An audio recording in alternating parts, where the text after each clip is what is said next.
সীমান্তের ওপারে ঝড় উঠে গেছে। প্রশ্ন উঠছে, উগ্রপন্থীরা যেভাবে একে অন্যের উপর চড়াও হচ্ছে তাতে খড়গটা যে কোনো সময় নেমে আসতে পারে কাটার মাস্টার মুস্তাফিজের উপর।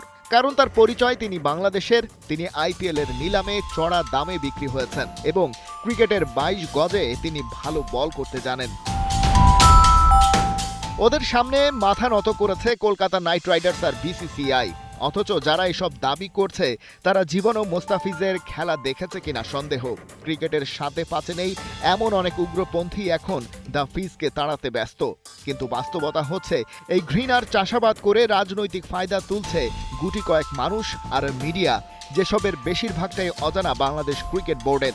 এমনকি মোস্তাফিজকে যে আইপিএল থেকে বাদ দেওয়া হয়েছে সেটা এখনো অফিসিয়ালি বিসিবিকে জানায়নি বিসিসিআই।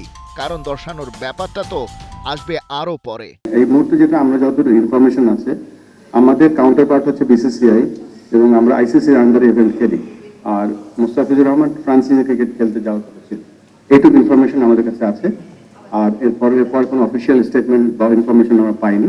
পাওয়ার পরে আমরা আপনাদের সাথে আমরা এই জিনিসগুলো আমরা এর আগে কখনো এক্সপেরিয়েন্স করিনি। This is the for the first time. And আরো ইন্টারেস্টিংলি হচ্ছে যে আমাদের যারা কাউন্টার পার্ট, ওনাদের থেকে এখন পর্যন্ত আমরা ফর্মালি কিছু নোটিফাইড হইনি। So unless we are being notified, so আমরা তো কোনো অ্যাকশন নিতে পারছি না। বাট আমরা যেটা বলেছি, আমাদের প্লেয়ারদের ডিগনিটি, প্লেয়ারদের সেফটি, সিকিউরিটি সবসময় আমাদের প্রায়োরিটি। সো সেটার জন্য আমাদের বেস্ট পসিবল অ্যাকশন আমরা নিব in course of time. Thank you.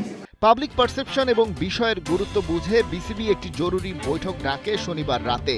সেখান থেকে আসে সিদ্ধান্ত, আইসিসির সাথে সরাসরি যোগাযোগ করা হবে বিশ্বকাপে বাংলাদেশের ভেন্যুর ইস্যুটি নিয়ে এবং বর্তমান পরিস্থিতি বিবেচনায় আইসিসির সিদ্ধান্তের জন্য অপেক্ষা করবে টাইগার ক্রিকেট বোর্ড। তো আমাদের যেহেতু একটা বোর্ডে একটা কল আছে, ডিসকাশন কল, তখন হয়তো আমরা আরো ইনফরমেশন আমাদের অন্য ডিপার্টমেন্ট থেকে পাবো।